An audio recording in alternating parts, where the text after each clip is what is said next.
Ever since the pandemic has started and ever since the government has rolled out a good robust vaccination program, a lot of people have been asking me whether they should take the vaccine at all and whether these vaccines have any effect on women's health.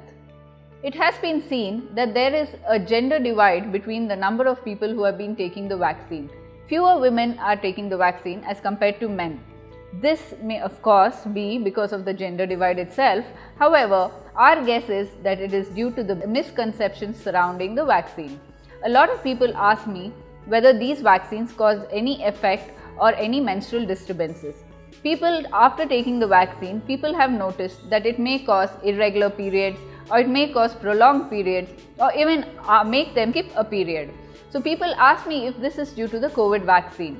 However, it has been seen that yes, there have been certain menstrual disturbances following the vaccine, but this may be more due to the robust immune response that women have as compared to men. This is because hormonally we are very different. We have what is known as estrogen, and this causes a different immune response than others. Apart from that, it might also be due to the stress of the pandemic itself.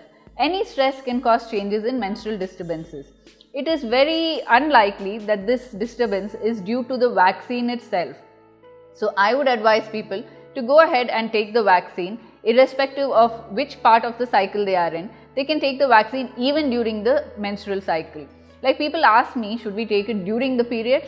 And because they generally believe that during periods, the immunity of a woman is low. So they believe that the vaccine may not be as effective as when taken in other times.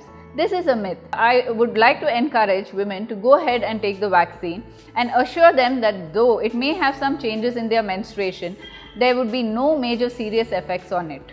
Thank you.